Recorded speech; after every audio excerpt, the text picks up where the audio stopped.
football stadium is packed, sold out.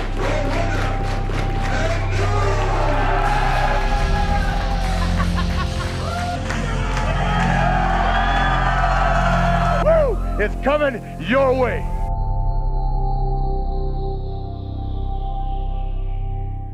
Welcome. We're here with the first of a line of High Spots Wrestling Network exclusives, interviews with Mexican wrestlers. We're here with, of course, Pentagon Jr., you know, from Lucha Underground, PWG. This is Alfredo. He will be doing the translating because, unfortunately, Pentagon's English isn't up to par for usual guests on shows like this. So I will be asking the questions to Pentagon. Alfredo will translate his answers. And hopefully we'll have a nice conversation. Thank you gracias. Thank you for being with us. No, you're welcome. First, maybe you can just tell us, were you a wrestling fan as a kid, growing up? ¿Cómo fue tu infancia como aficionado a la lucha? Como todo niño mexicano, viendo las luchas en la televisión, practicándola con mis hermanos en la casa, rompiendo todos los muebles que se pudieron romper dentro de mi casa, hasta el punto que luchábamos en el suelo y nos poníamos calzones en la cara como máscara, nos los rompíamos y ya, pues llegaban nuestros papás y pues nos regañaban. So like as a kid, they were fans, both of them, him and his brother, they were fans. They used to watch wrestling on TV, and they also were practicing playing to be wrestlers. They used to play like all over the place, breaking every single like chair and sofa they could actually found. They got to a point where they were actually using masks. They were putting underwear on their heads, like pretending they were masks, and they were ripping it off. And until their fathers come to their house, and that's where they stopped playing. But it was like a normal childhood for a wrestling fan in Mexico. For those who don't know, your brother is Phoenix, right? Para los que no saben, tu hermano es Phoenix, ¿no? And who's older? ¿Quién es mayor? Yo. You're older? So, did you get him into it, or was he a fan and he got you into it, or just same time? En este caso, ¿tú induciste a tu carnal a que fuera aficionado a la lucha o él fue el que se interesó? No, siempre, te digo, desde niño siempre jugábamos juntos luchas, las veíamos juntos. Un día teníamos un amigo que era un luchador local en México, y un día nos invitó a un gimnasio de lucha libre, fuimos juntos, y de esa fecha a hoy siempre hemos estado juntos en la lucha libre. They got interest in wrestling together. I mean, they grew up watching wrestling both together, and they like grew up playing. There was a time they had a friend of them who was already a wrestler. He invited them to a wrestling gym, and they went with him, and they started training, and they like start developing, you know, the talent for saying. And but they both get like into the wrestling business together. Well, into the lucha thing together. Most of these interviews, everybody knows how it works in the United States, how you go to a school and you get trained. I want to know, what's the difference in Mexico? When you go to a school, what's the process? When you get in there, do they accept you right? Do you have to pay right away to get in? Or do they just take you in and just beat the crap out of you and hope you go away? Because that's how it is it used to be in America, that's how it used to be. So is in Mexico the same? They try to beat you up, or do they actually try to teach you? ¿Quieres saber cuál es el proceso que siguen ustedes cuando deciden empezar a entrenar lucha libre? Si tú vas a un gimnasio y pagas y te aceptan, o llegas y te quieren, abusan de ti, digo, te empiezan a golpear o algo como con la intención de que te vayas o ver si aguantas. Ellos tienen el conocimiento que en Estados Unidos muchas veces pasa eso, que alguien llega a querer entrenar y lo golpean mucho y como que esperando que se vayan. En México, ¿cómo es este proceso? Es igual. Cuando nosotros llegamos a un gimnasio, pagas el entrenamiento y pues todos te ven como, pues vamos a ver si es cierto que quieres ser luchador, y te ponen una madriza a modo que no regreses al otro día, y ya es cuando uno decide si en verdad quieres ser luchador, pues regresas, ¿no? Y si no, pues hay muchos que ya no van a la primera. The process is kind of the same. Once you want to start training, you go to the gym, you pay for your subscription, you know. And as soon as you're the new guy in the class, everyone looks at you like, okay, let's see if you really want this, and they start beating the crap out of you, and they start beating you, like they start doing that like with the intention for you to do not come back. But that's like a test they put to see if you're actually able to do this. If you come back, it's like, well, he really wants this, so he be going, and he's like, he went to the same process. He came in, they beat the crap out of him, but he was like, I really want this, and he kept going, and with the pass of the time, they started like respecting him. And what was the name of his first trainer that he signed up with, and did he respect him as a trainer? ¿Cuál es el nombre de tu primer maestro? Y si tú tenías ya respeto por ese maestro, o si todavía lo tienes. Sí, mi primer maestro fue Mini Black Shadito. His first teacher was Mini Black Shadito. Y sí, todavía, a hoy en día, pues cómo son las cosas. Él fue mi maestro durante unos 4 años. Y hoy, en México, él me ayuda a vender mis playeras.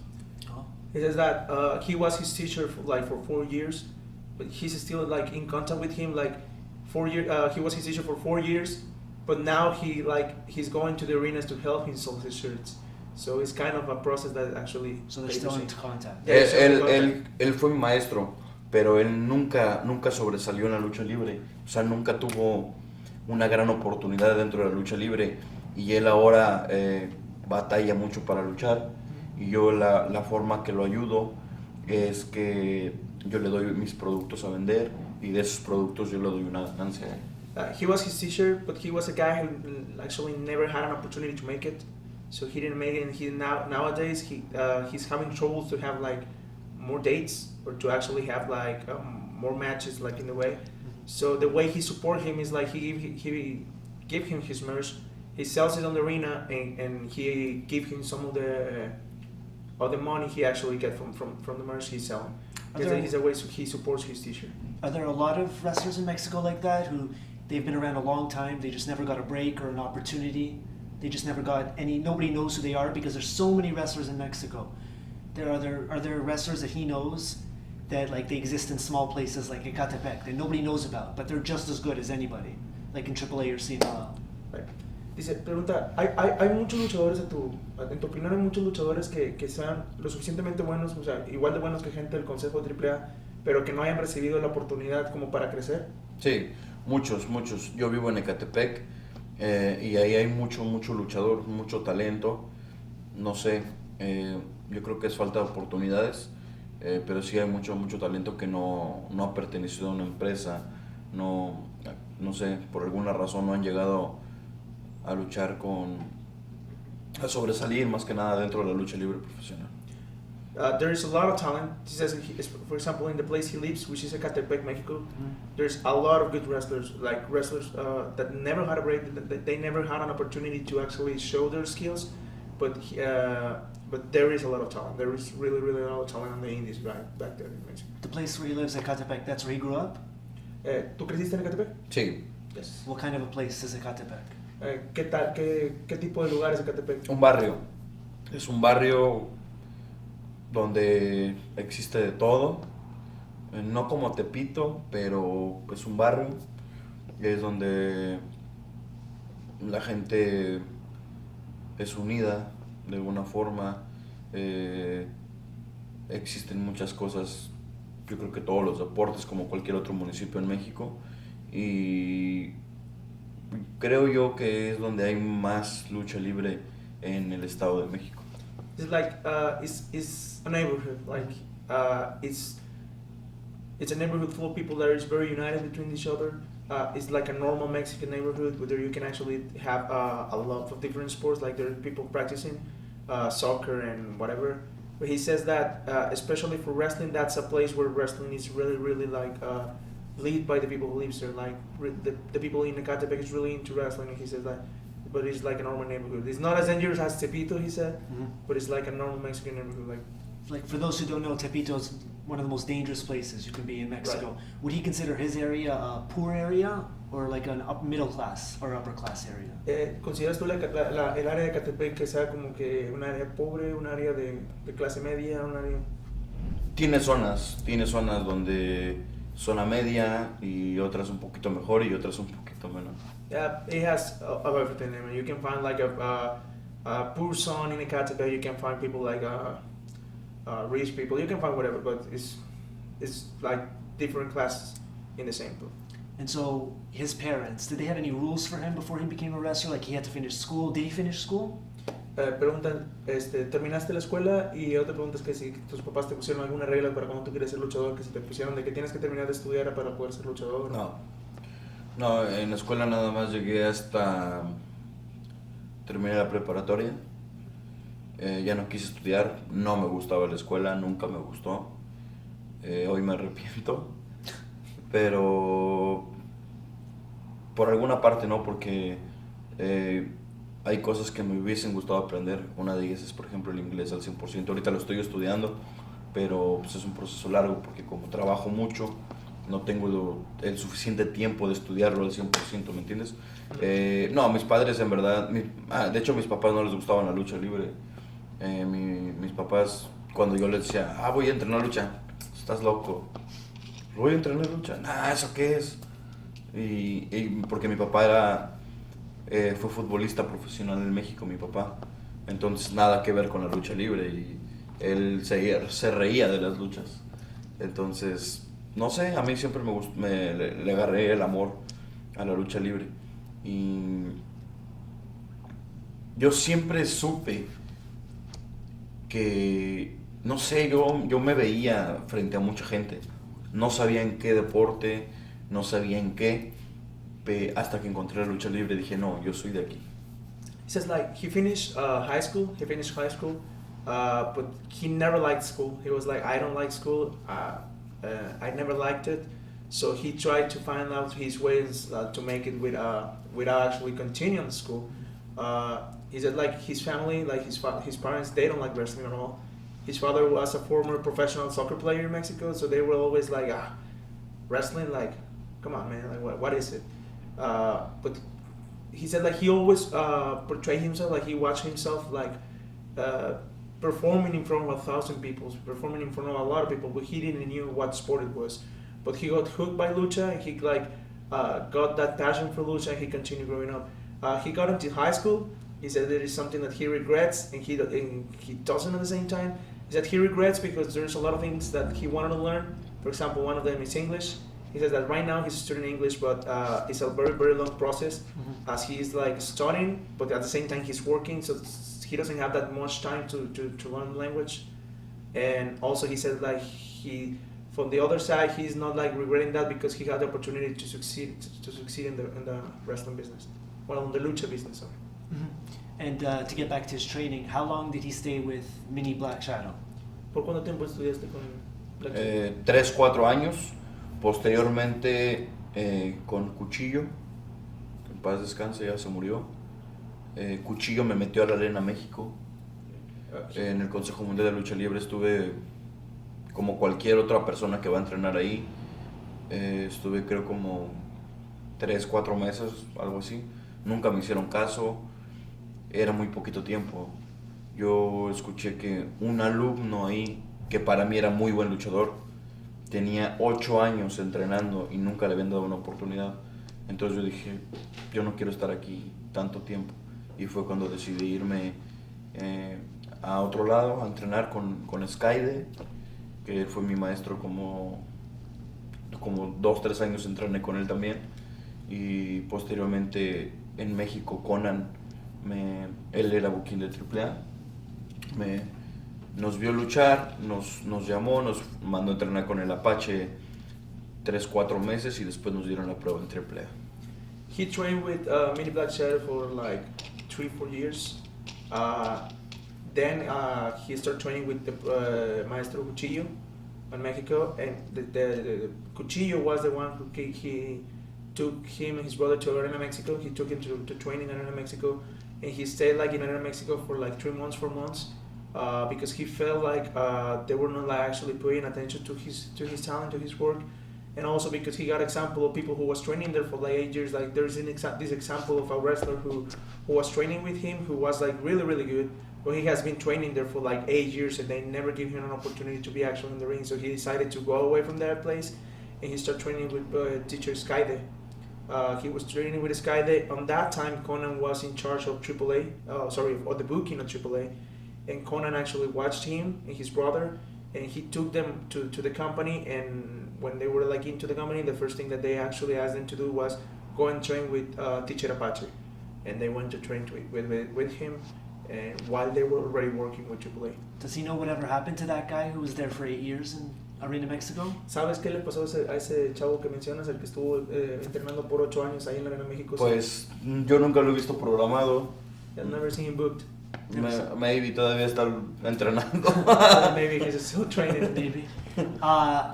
How did it work, before we get to talking about AAA or anything, if he wanted to work a show as an independent, did he have to ask his teachers to get him on a show, or did he have to put himself on the shows? Like in the US, all the wrestlers, they go get their own bookings. They go to ask promoters. Is it the same in Mexico when you're an independent?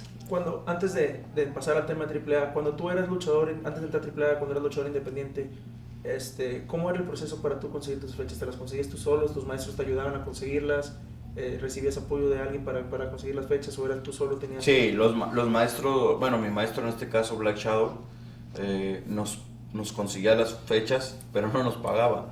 Él cobraba por nosotros y nos decía, no, porque estás aprendiendo. Oiga, necesito que me pague. No, porque estás aprendiendo. Como 2 años estuve así, y ya después yo me intenté empezar a arreglar con otros promotores, pero pues como ven que vas empezando, me pagaban 100 pesos, 50 pesos, una torta y un refresco, o nada. ¿Esto hace años? ¿Hace cuántos años? Unos 8 o 9, más o menos. So he says that when he was beginning in the business, their teacher was actually helping them to get bookings. But the teacher was like just helping them to get bookings, but he was asking for the money, the teacher, in this case, Pequeño Black Shadow. So when he goes to the teacher like, hey, teacher, I need you to pay me, he was like, no, I won't pay you because you're learning. So the teacher was actually gaining money from them, and he said like, on that matter, he started looking for his own dates, but like everyone was watching that he was like a new guy in the lucha scene. Mm-hmm. They were actually paying very few. They were paying like 100 pesos, which at that time, which is like 8 years ago, it was like I don't know, like $10. It's nothing. Yeah. It's nothing. Like sometimes he used to wrestle for like 100 pesos or 50 pesos, or sometimes they just give him like a sandwich and a soda, and that was it. Right. But he was like with that hunger, actually starting having matches, professional matches. That's actually, you know, when you read interviews with Mexican wrestlers, they always say usually their first payouts, even for maybe a year or two, is just a snack. Like they give you the food just to eat. Your reward is to get in the ring. Right. That's usually the reward. So how long did he wrestle like that where he was getting paid, you know, like just when he started to get paid? How about, you know, when he got his first matches where he got to keep the money? How much was it? Like, what's the average pay for a guy who's a nobody? He said like with Cuchillo he was for 2 years, so yeah, I missed that part. So for 2 Cuchillo years. was for 2 years. Where he was not getting paid, nothing. He was not getting paid, and then he started actually getting his own dates. And when he started getting his own dates, what's the average pay for a guy? Because what name did he wrestle under when he started doing his own independent dates? And what's the average pay for a guy like him who's just working middle of the show and nobody really knows who he is? En tu caso, ¿cuál fue el primer nombre con el que estabas luchando en ese entonces? Y más o menos cuánto era un promedio de la garantía o del sueldo que tú estabas recibiendo siendo un luchador digamos de esa clase, ¿no? Como que un nuevo entre primeras luchas, medio cartel. ¿En dólares? No, en pesos. ¿En pesos? El nombre era Cyrus, y después Hijo de Cuchillo, Okay. porque me dio el nombre de Hijo de Cuchillo. Lo más que cobré, 200 pesos. ¿Por cuánto tiempo hiciste? Como 4 años. He started with the name of Cyrus, and then he changed his name to Hijo del Cuchillo. His teacher Cuchillo gave him the name. He was like 2 years having wrestling with these gimmicks, and he was actually getting with this character. Sorry, he was getting like an average fee of like 100 pesos, 200 pesos most. That's, and in US dollars. That's Sorry, not much in money. US dollars at that time Yeah. is like at most $20, $15 around that. And this is for like 4 years Right, wrestling on the yes. independent scene. So I'm trying to give context to people to compare it to the independent wrestlers in the United States, how much they have to work through just to get up to, you know, making what they make. And is there any show in particular he considers was a breakout show before he got to AAA, where maybe people started to take notice, maybe a DTU match or XMW, 2 of the top Mexican indies?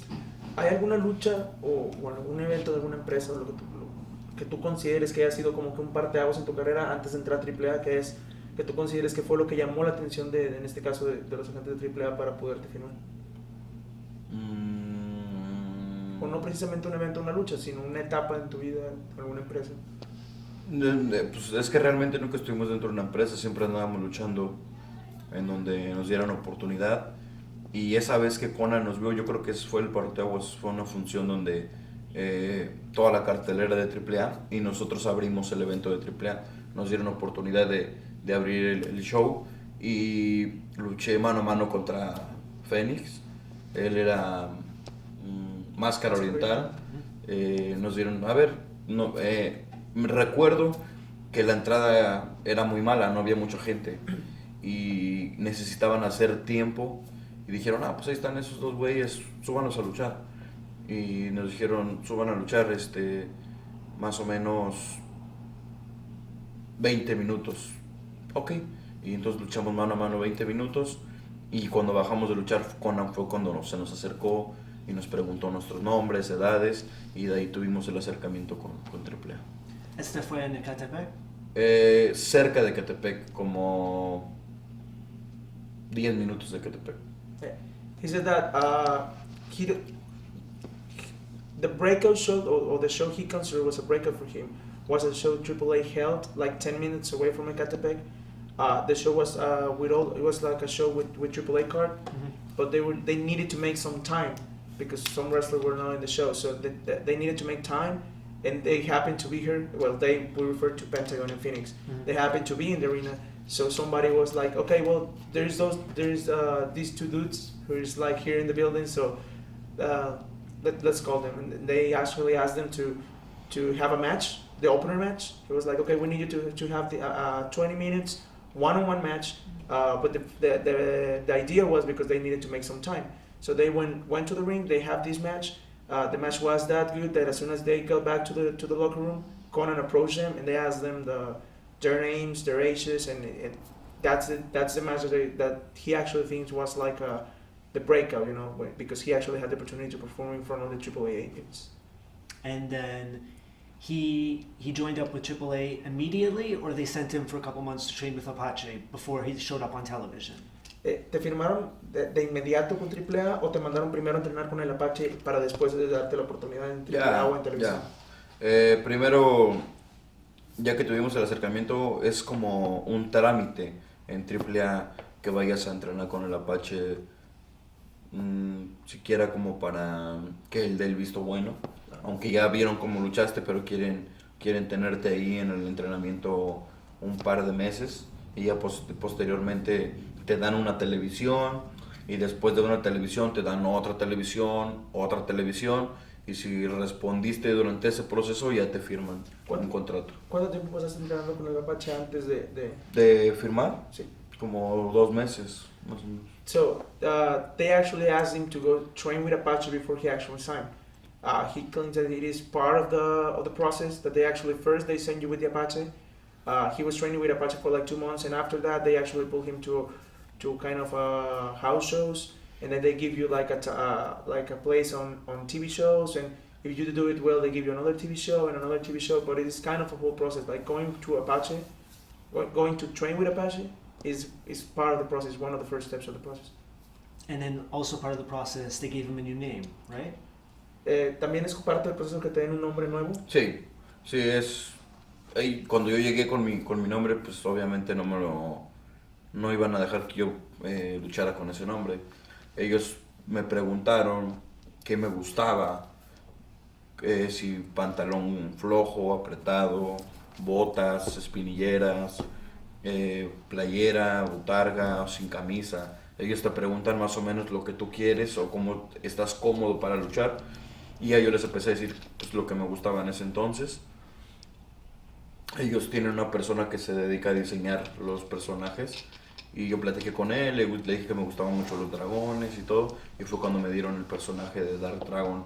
Como a los 3 meses que tuve esa plática con él, me dibujaron el personaje de Dark Dragon, yo lo vi, me gustó mucho y mandé a hacer el equipo y ya después el nombre lo escogieron durante 10 nombres, dragón, ¿cómo era? Dragón de fuego, Mr. Dragón, había como 10 nombres diferentes y el que se escogieron fue Dark Dragon. So also part of the process is that they have to change his gimmick. When he get to AAA, they actually on the first meeting he has, they actually get and ask him like, what do you like? Do you like to wear masks? Do you like to like pants, loose pants, shorts, baggy shirts? You like what kind of outfit do you feel like more comfortable with? You know, boots or shoes. After that, they actually sent him to this other guy, who is a guy that AAA has on their office that he designs the attires. So when he has this conversation with the guy asks him like, hey, what do you like? He was like, okay, I like something like dragons or something. So the guy started to design a new character, who happens to be the character that later on was Dark Dragon. He designed the outfit. He showed it to him. He likes it. He made it, but once he got it and when he's wearing the name was not ready. They got a list of like 10 names that they had it like Dragón de Fuego or well, I mean among others, and at the end they actually choose Dark Dragon, but it was kind of also part of the process. And does he remember his first television match for AAA? Yeah. Era Fénix, Argenis y Atomic Boy contra Tigre Cota, Tito Santana y Dark Dragon en Toluca, 7 de febrero, o el año no me acuerdo, pero creo que era I think it was 2011. 2011. 2011, ¿verdad? 2011. So, yeah, I think you got all that. I got all that. It was, yeah. So the names he just listed, you can look them up. They're AAA wrestlers. It was an opening match in Toluca. Some of them also Lucha Underground wrestlers like Argentine. Right. Same thing. Argenis from Lucha Underground. Does he have any special memories from that match? Or? ¿Tienes algunos recuerdos especiales de esa lucha? Sí, muy nervioso. Me cansé como nunca en mi vida, porque yo nunca había luchado con una máscara tapada de la boca y de los ojos. Tienen como malla. Y en la boca también tenía como unas cosas aquí. Y no podía respirar. Me cansé muchísimo. Era mi primera vez que luchaba ante cámaras, ante luces. Muchos nervios. Me quería quitar la máscara en la lucha porque ya no aguantaba el calor, el estar con la boca tapada. Sentía que no era yo, porque no pueden ver mi expresión de la boca, de los ojos, no puedo gritar, no puedo. Me sentía como encerrado dentro de ese personaje. So he said that at first he was very nervous because it was the first time he actually going to wrestle like on a big scene, like for camera, for a lot of people, with the lights, with everything. And he also remembered that was like the match he felt the most tired of all his matches, especially because this was the first time he actually wrestled with this new gimmick, the Dark Dragon. And the mask itself, it was like he has a little like a little net on the eyes. The mouth was covered, so he said like he could barely breathe. So this actually didn't help him to well, he was not breathing properly, so he get like very tired. He also said that he feel like he was trapped into this outfit because he felt like he was not him. He was like, okay, nobody can see my face, and I'm a very expressive wrestler, but like that mask that he was using at the time was a mask that didn't let people see like his actual face. So he was like he was not actually delivering what he felt he could actually do. And did he get booked regularly on AAA after that? On television? They were impressed? They put him back on TV? Or? Después de esa lucha, ¿te empezaron a programar más regularmente en AAA? ¿Los impresionaste? ¿Te hicieron algún comentario? Sí, dijeron que sí nos iban a seguir ocupando, pero pasaron yo creo que 2 meses más para que me dieran otra televisión. Yeah, as soon as he got back to the locker room, they actually told him that they were going to keep booking them. But it passes like 2 months after that match to his next booking. So, but people in AAA, they were impressed. But he was still working independence during all of that. He could take his own shows? Or AAA was in charge of him now? Did they immediately become his boss? They told him where to go? Or he could still work wherever he wanted to? Y en ese momento, AAA te manejaba por completo, te manejaba tus fechas, o todavía te podías arreglar tú de forma independiente. Pues básicamente no tenía muchas funciones independientes. AAA no tuvo problema con eso porque yo no tenía mucho trabajo como independiente. Yo estaba nada más a lo que me diera AAA y creo que me daban como una función al mes. He said that at that time he didn't have that much trouble with it because he wasn't getting he didn't have that much he didn't have much too much job on the indie circuit. So he was like, all to whatever AAA gives me is what I'm doing. But AAA was giving him like a match or two every month. But on the indie circuit he wasn't having too much that many matches, so it was not a problem for him with AAA. But he rose quickly in AAA because by the end of the year, he was already up in they put him in some of the major angles. Does he remember the first time where he wasn't just one of the guys who was wrestling a great match on the undercard, where he actually got elevated to being a part of a major storyline later in the year? Dice, creciste mucho en AAA, bueno, creciste muy rápido en AAA porque, por ejemplo, para finales de ese año tú ya estabas en mejores posiciones en la cartelera. ¿Tú te acuerdas de cuál fue la primera lucha en la que dejaste de ser como que un luchador de las primeras, segundas luchas a ser un luchador que ya era considerado dentro del cartel? Es un proceso, fue un proceso porque primero te ponen con los, digamos, se conoce como los de abajo, todos los luchadores que pertenecíamos a la parte de abajo, que éramos los que abríamos las televisiones en AAA, lo que es la primera y segunda lucha.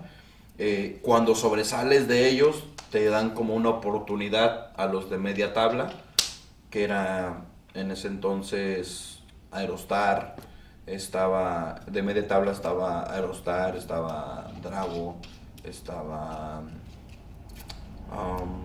Superfly, como el peso crucero, más o menos, que era la media tabla. Yo pedía una oportunidad por estar con ellos, porque yo sabía que Fénix y yo podíamos hacer cosas mejores que las que estaban haciendo en la media tabla. Nunca me dio miedo a rebasar a mis compañeros, porque yo sabía el talento que yo traía, tenía el hambre de triunfo, de saber, de querer hacer alguien en la lucha libre. Cuando me dieron la oportunidad fue porque en ese entonces había, no sé si conocieron, un concepto en AAA que se llamaba la milicia, que eran unos güeyes como militares. Billy Boy, Degnis, ¿quién? Tito Santana y Tigre Cota, pero ellos ya habían subido después. Pero los más fuertes ahí era Billy Boy y Degnis. Entonces una vez, no sé si se lesionó uno o no llegó, no recuerdo, y decían, ¿y a quién subimos? Y dijeron, no, pues suban a Dark Dragon. Y yo dije, es mi oportunidad. Y me acuerdo que era contra Aerostar, la Fuerza Aérea, Laredo Kid. Todavía me tocó Laredo Kid, Aerostar y no me acuerdo quién era el otro. Sugi. Sugi-san, yes, Sugi-san. Dimos una lucha buena y dijeron, pues este güey como que puede entrar en los de la media tabla. Y de ahí yo despunté a la media tabla y ya después me empezaban a programar con los de la mitad, que era como todo el peso cruzado. So it's also a process to advance on the card in AAA. For a while, he was actually he got booked a lot on he called him the lower card, which is the guys who's usually opening the show like the first and second match. He was on the lower card for a while. He got an opportunity. Well, he said he always thought that he and Phoenix they had the talent that to succeed or to start growing in the card. At that time, in the mid card, you have guys who are known as cruiserweights, Aerostar, Drago, all of those guys, and he thought like, hey, we should be with those guys because we have the same talent and we can actually do better things than the one they're doing. The first opportunity he had on the mid card, it was because there was this concept at that time called La Milicia, with the guys you mentioned, which is Billy Boy, Degnis, Tito Santana, and Tigre Cota, I think. Mm-hmm. So one of those guys missed a show. He was not there. He doesn't remember if it was because he didn't arrive or he was injured. But the thing is that one of those guys didn't make it to a show.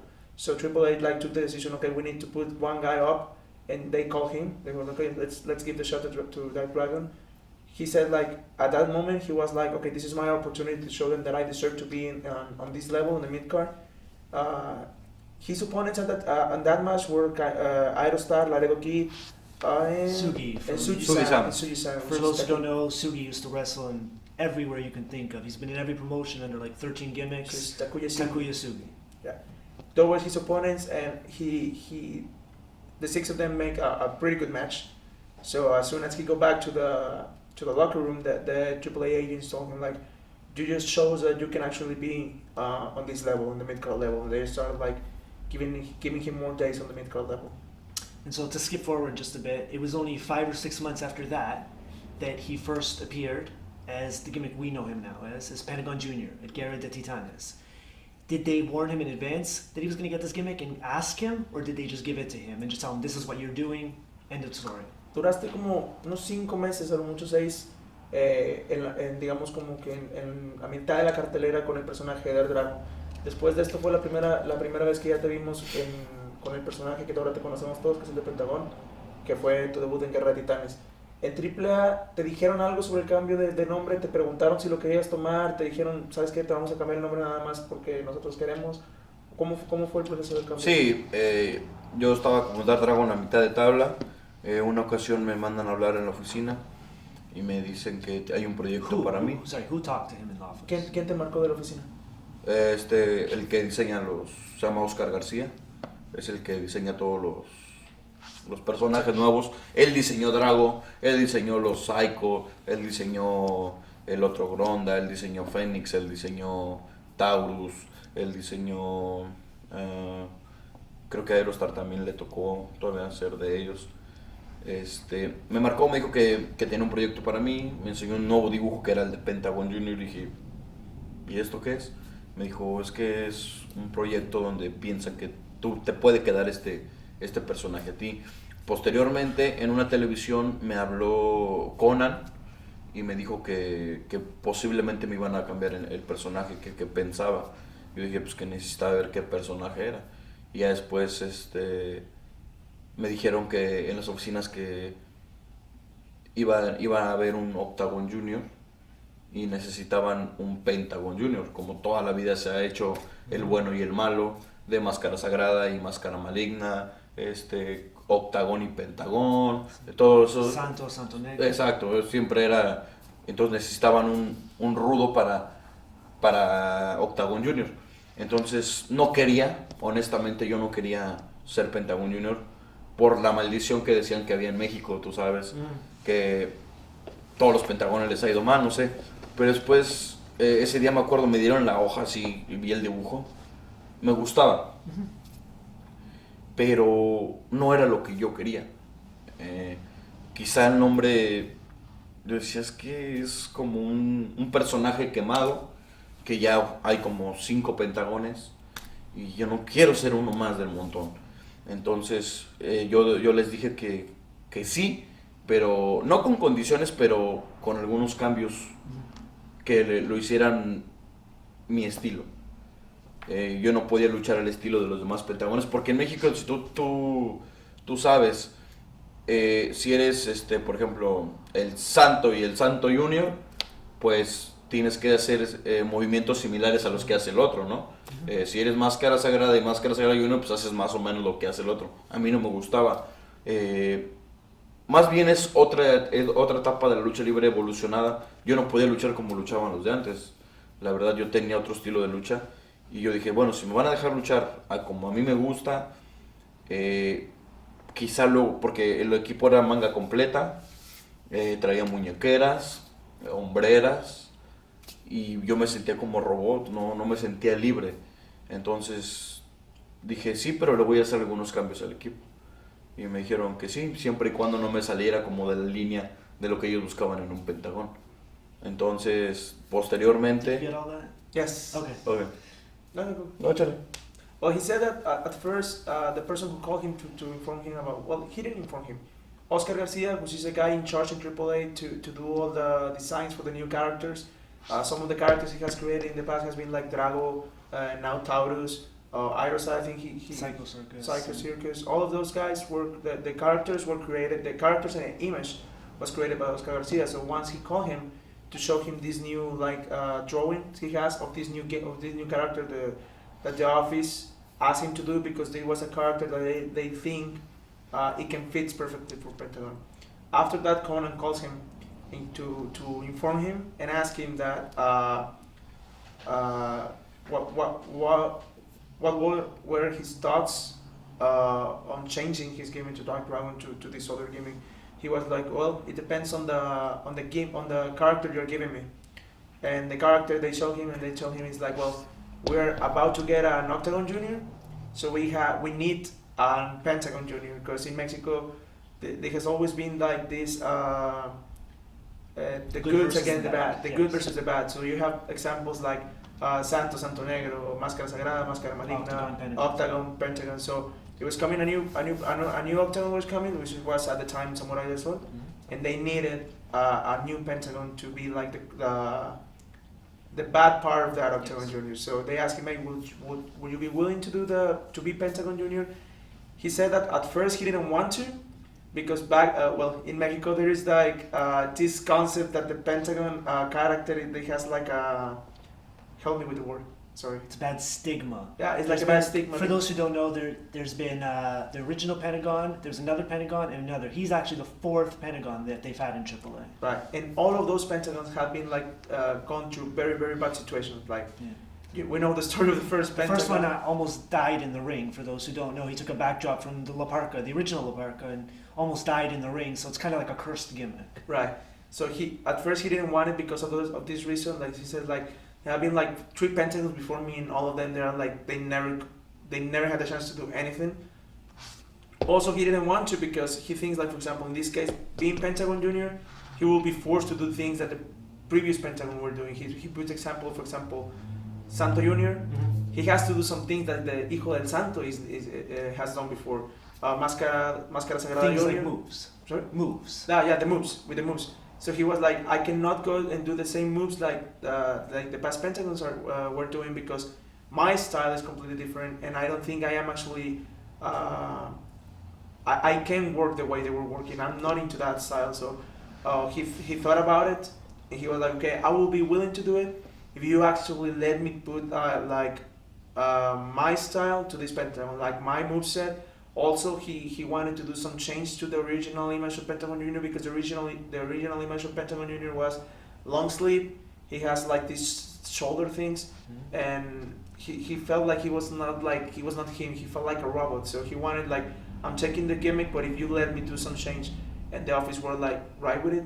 They actually told him, like, okay, you can do your change, you can put your style, as long as you don't like completely change the image that we're actually putting on the character. If you look it up online, you can actually see when he made his debut, he looked nothing like he looks like now. You can't see any of the tattoos. He was all covered up, top to bottom. There was no fancy outfit. It was just like almost the original Pentagon. And the funny thing is, there was only one. He only faced Octagon Junior as Samurai del Sol one time. That was the only time. And their debut match was their last match. Was that correct? Solamente te enfrentaste a Octagon Junior una vez. Sí, una sola vez cuando debutamos. Él debutó, yo debutó la Parca Negra en ese match.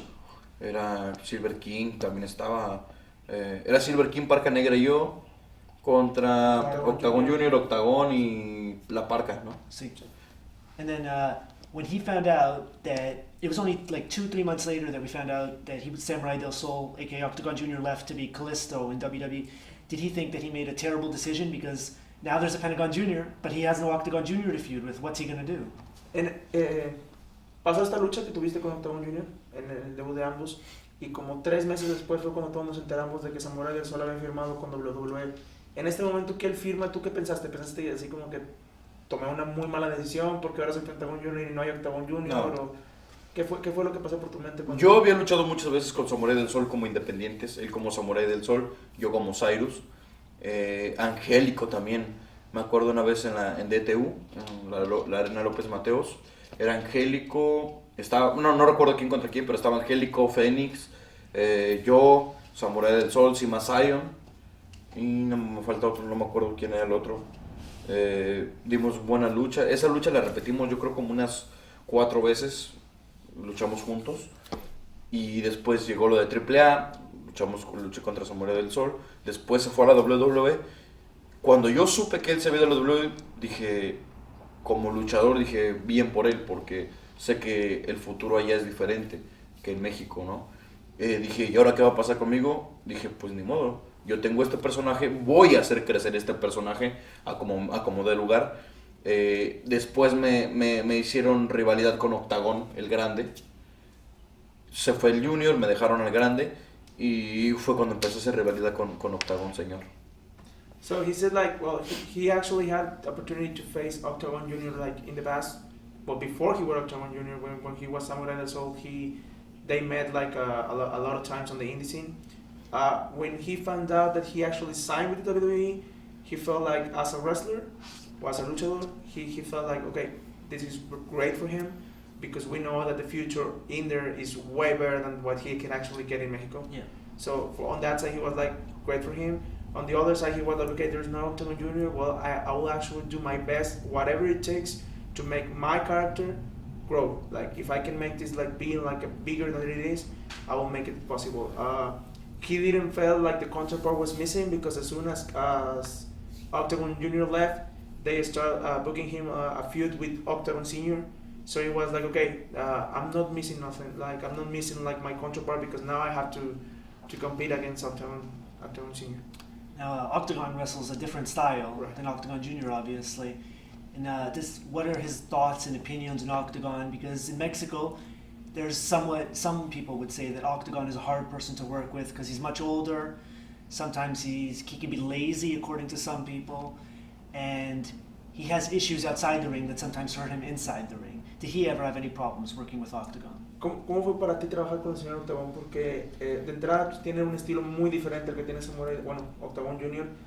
Y también porque en México está, por ejemplo, a veces mucho esta, se puede decir como mito, de que es muy difícil trabajar con el señor Octagon, que es una persona muy difícil, muy complicada, que también tiene muchos problemas en su vida personal que a veces le afectan arriba del ring. ¿Cómo fue para ti la rivalidad con Pentagon? Sí, Con Octagon? fue difícil porque en México él tiene un nombre de jerarquía, entonces un nuevo como yo no podía llegar a pegarle a él, pero a mí llegó el momento que no me importó, me valió y cada que me tocaba luchar con él, cada que le daban su madre porque era muy difícil trabajar con él, era muy difícil. No, a mí no me importó, llegó el momento que ya me desesperó y llegó el momento que yo no me quería ver mal arriba de él, ¿me entiendes? Entonces yo iba por todo y si había que pegarle, le tenía que pegar, aunque después yo tuviera otros problemas, no me importó porque yo no quería verme arriba mal de un ring. He said that it was really hard to work with Octagon, especially because Octagon is a big name in Mexico. So he was not like coming into, well, he was not like able to come to Pentagon to Octagon and like start hitting him and beating him because he had to respect the name he has already in Mexico. But he said that at one point he reached to this point where he was like, okay, I need to make something to make my character grow. I need to do something to grow. So every time he was facing Pentagon, he was like just beating the crap out of him because it was really hard to work with him. So he was like, okay, it's hard to work with him, so I'm just going to beat him up. But he says it is really hard to work with Octagon. And so eventually he split off with Octagon and we move forward as he started to make more of a name for himself. You know, some people started to take notice, not everybody. He feuded with Australian Suicide for a while. Australian Suicide is an Australian wrestler named Ryan Rollins. Does he have any thoughts about that feud? Because that feud started and never went anywhere. Was that a decision by AAA or was that he didn't want to work with him? Pregunta, dice, bueno, rápidamente te separaron de Octagon. Te separaron de Octagon. ¿Por qué él se fue? No, well, he says that he got separated from Octagon because Octagon left. Cuando él se va, a ti te empiezan a manejar una rivalidad con Australian Suicide, que es un luchador australiano un poco más serio. ¿Cuáles fueron? Bueno, te pusieron una rivalidad que no llegó a nada. ¿Cuál es tu opinión sobre esta rivalidad de que no ha llegado a nada y por qué fue que no llegó a nada? Me gustaba mucho luchar con Suicide. Me gustaba mucho, me gusta su estilo. Yo siento que dábamos buenas luchas. La rivalidad ya no se dio, yo creo que porque ya no quisieron que se diera. Nunca llegó a nada, siempre yo estaba esperando que cada vez creciera más. Yo estaba listo, estaba preparado para lo que fuera. Ya no la quisieron hacer en AAA, no sé. Posteriormente, pero me convino que ya no se hiciera nada, porque después fue cuando llegó Rey Mysterio o Místesis. ¿Quién llegó primero?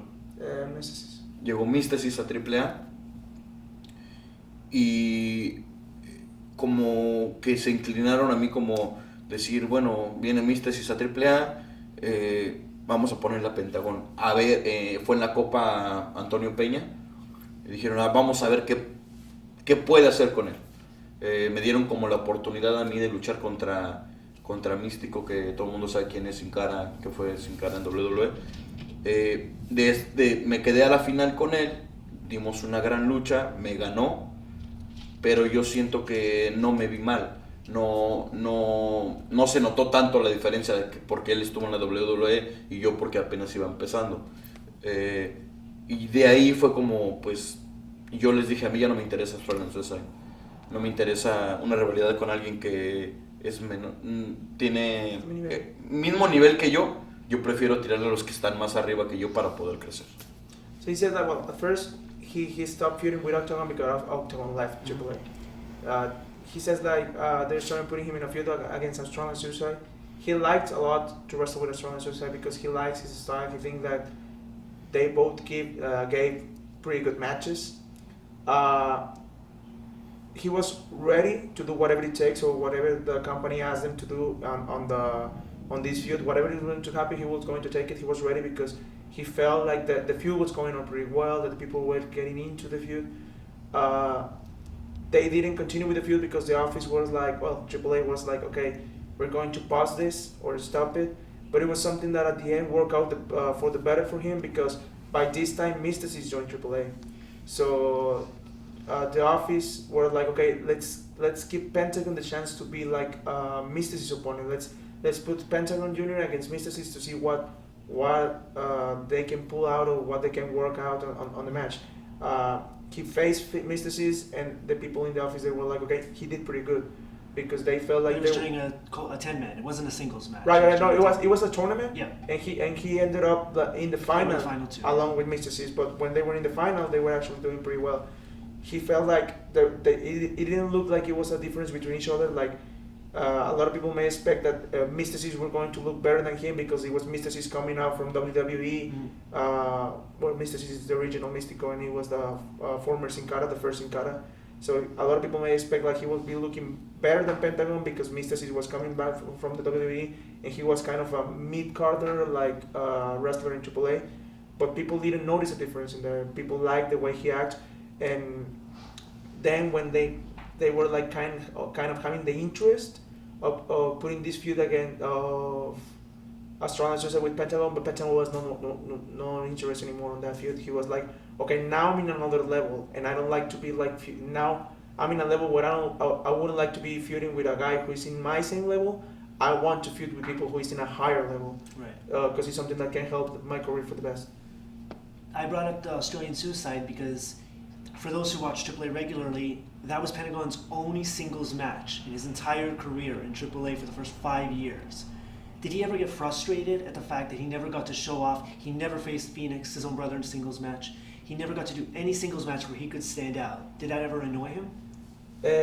Trajo el Australian Suicide al tema porque en 5 años él fue el único mano a mano que tuviste en toda tu carrera en AAA. Pregunta, ¿de alguna vez te sentiste tú frustrado o como que te faltaban oportunidades por parte de AAA de que nunca te hubieran dado un mano a mano, una oportunidad de brillar por ti solo, nunca te bromó ni con tu mano ni nada por el estilo? ¿Te sentiste frustrado por esto? Sí, no frustrado, pero yo pedía una oportunidad con un mano a mano de demostrar lo que yo sabía hacer, lo que yo podía hacer. Sí, en 5 años me dieron un solo mano a mano. Yo creo que salió muy bueno y la verdad es que en AAA no se acostumbra mucho luchas mano a mano. Siempre 2 contra 2, 3 contra 3, 5 contra 5 o 10 en un solo ring. Es muy difícil que en AAA te den un mano a mano. Said that, well, it was actually the only match he had, the only singles match he has in 5 years in AAA. He didn't feel frustrated, but he was asking constantly. He was constantly asking for an opportunity to have a one-on-one match because he felt like he can actually deliver. The only singles match he has was against Australian Suicide, and he felt it was a really, really, really good match. But he was not frustrated because he understood that in AAA it is very difficult to get a one-on-one match because the people in AAA is used to tag matches, six-man tags or or 10 people in the ring at the same time, all against all. So it was not like frustration, but he wanted more. And in that year, 2014, in the United States, we started to hear about something that could be starting soon. It would end up being Lucha Underground, but we didn't know the name Lucha Underground. When's the first time he heard about this project that AAA was working on with El Rey? Ya en Estados Unidos empezó a hacer ruido un proyecto que AAA tenía, que era un proyecto que AAA tenía con el Rey Network. El proyecto todavía no tenía el nombre de Lucha Underground, no conocía nadie el nombre de Lucha Underground. ¿Cuándo fue la primera vez que tú escuchaste este proyecto o que te llegaron a comentar de este proyecto de AAA en Estados Unidos? Una vez pues había rumores que iba a haber un proyecto en Estados Unidos. Yo ni me emocioné. Yo sabía que estaba totalmente descartado porque yo fui migrante hace 10 años. Dije, no tengo visa, nunca me la van a dar porque yo fui migrante. Era algo que no me interesaba porque yo sabía que no podía venir a Estados Unidos, porque yo sabía que iba a ser muy difícil tramitar mis papeles. Y después habían dicho que era como puro luchador aéreo. Y dije, pues yo no soy luchador aéreo, menos voy a ir. Entonces, en una triple manía fue cuando supe que me habían dicho pues que si yo también podía ir. Cuando me dijeron que si yo quería venir, dije sí quiero, pero no creo que pueda por la situación de mi visa, que no iba a poder. Y me dijeron, bueno, si la podemos tramitar, ¿estás de acuerdo en ir? Dije sí, estoy de acuerdo. Y después fue cuando empecé a hacer los trámites de los papeles y todo eso, y sí me dieron la visa. Y yo llegué a Underground como, ok, traemos a 4 luchadores aéreos y a Pentagon, porque él no está en aéreo, pero él puede hacer algo. A base. Más o menos algo así. So he was like, he heard for the first time about the Lucha Underground. Well, there were rumors in AAA about this project AAA has in the United States. But he said that he was not even excited about it because he thought he was not going to be considered for this project at first, because like 10 years ago he was immigrant in the United States. So he was like, okay, AAA goes on with this project, I won't be able to participate in this because they will never give me my papers because these problems I had in the past and with the US. It was a triple mania when they actually approached him to talk about this project in the United States. They actually told him like, hey, we have this project in the United States. We want you to come. Would you be willing to do it? And he was like, okay, I will be willing to go, but to be honest, I think it was going to be really, really hard for me to go because I had these problems in the past, and I don't think they will actually give me my papers to go and work. And they asked him like, okay, would you be willing to do it if we actually get your papers? And he was like, okay, I'll go. And they actually make the whole process to get his visa. He got it, and then they were like, okay, you're going to Lucha Underground. Well, at the time it was not named Lucha Underground, to Lucha Underground. And he also didn't get excited because there was this thing about the project was just for high flyers. So he was like, I'm not a high flyer. And he said that when he got to the Lucha Underground, there was when they were making the introduction to the producers in the States, he was like, okay, we have all of these high flyers and Pentagon, which is not a high flyer, but he can do something with the guys. Like you said, he also thinks that they actually bring him to be kind of a base for the high flyers. What was the process when they brought him over for the first time? Did he meet the producers and talk to them, or did he have to get in the ring and show what he can do? Like, how did they choose? Who were the guys they were bringing? ¿Cómo fue el proceso para que te escogieran para ser parte del proyecto de Lucha Underground? O sea, ¿ya te conocían los productores? ¿Solamente viniste y hablaste con ellos? ¿O viniste y les hiciste como una muestra de lo que sabes hacer para ver cómo escogían ellos? ¿Okay? Honestamente no sé, me imagino que ellos veían las luchas de AAA. Me imagino que AAA ofreció algunos elementos, y me imagino que ellos veían las luchas y dijeron este o este. La verdad nunca supe cómo lo eligieron. Sé que Underground los eligió, pero yo supongo que AAA tuvo que haber dicho, bueno, mis voladores son estos 10 y de aquí sacar 4 o 5 los que necesiten. No sé la verdad cómo los hayan escogido. He's not really sure about the process the producers did to choose which wrestlers they were actually taking in for Lucha Underground. He said that he thinks the producers follows AAA. He also thinks that AAA offer like, I have this guy and this guy and this guy, these are my high flyers, these are my bases, so for them to choose. But he's not really sure how the process went. And everybody knows for the first, it's a common story, it's out there, that they were supposed to work him, Drago, and Fantasma. Phoenix. Drago, Phoenix, no, the first was supposed to be Phoenix, Drago, and Pentagon in a three-way dance. But they didn't make it to the first show because there was a problem at the border. What happened? Can you talk about that? La gente sabía de este primer triangular, el triangular que mencionó, creo que se lo entendiste, de que ese debía haber sido como que el triangular de presentación de ustedes en Lucha Underground, pero que este triangular no pudo darse porque aparentemente ustedes tuvieron problemas en la frontera. Que si puedes hablar un poquito de eso, ¿cuál fue el problema que tuvieron? Fue que... ¿Cuál fue el problema? La visa no la dieron el día que era. Ya estaba aceptada la visa y todo. Habían dicho que la visa llegaba, me parece que un viernes, y no llegó hasta el siguiente lunes. No sé qué pasó ahí con la visa. El chiste que fuimos a recogerla y dijeron no, todavía no está.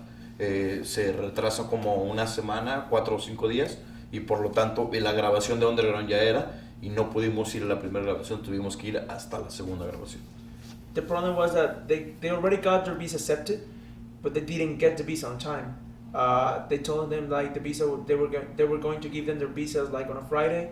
They went to pick it up and they were like, no, your visa is not ready, we're going to give it like the next Monday. But the thing is that they didn't get the visa on time for the first taping, so they were not able to make the trip for the first taping. So that's the reason why they actually had to wait until the second taping once they already got their visa. But there was not a big problem, it was just like they didn't get the visa on time.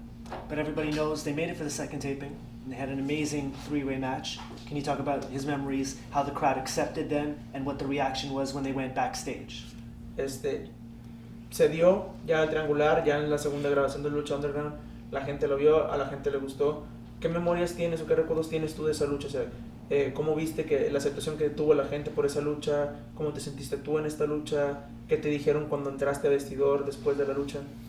Honestamente, cuando llegamos a Lucha Underground no sabíamos qué estilo se manejaba aquí en Estados Unidos o qué se manejaba dentro de Lucha Underground. Llegamos directamente a luchar. Nosotros hicimos, pienso, la mejor lucha que habíamos dado en triangular nosotros. Terminamos de luchar, subimos a backstage y nos felicitaron por la lucha que habíamos dado. Creo que Drago fue el que terminó un poco lastimado de la espalda a raíz de que le hicimos 2 castigos fuertes, y yo creo que en el segundo se resintió porque él traía una lesión antes. Lo atendieron, pero quedaron encantados la gente de Lucha Underground con ese triangular. ¿Y los aficionados? Los aficionados respondieron de una manera que nosotros no nos la esperábamos, porque no sabíamos a qué público nos estábamos enfrentando. La verdad nos sorprendió mucho el recibimiento que tuvimos esa noche en Underground. They didn't know that much the style that the people in America were used to. So they came to the States and they actually tried to give the best match they can possibly have. He remembers that match. After the match, Drago was a little hurt because he has a previous injury in his shoulder, and they gave him like 2 hard bumps. So he was like really like, well, not really, but he was like injured, like hurt. As soon as they got to backstage, he says like they were actually, the 3 of them received like pretty good comments from the producers and the people in the back about the reaction of the fans. They said that they was not expecting that reaction, especially because they think like people, they don't know them. So it's like, we are new to these people, so we don't know what's going to be the reaction from them to us. But they felt pretty great with the reaction of the people.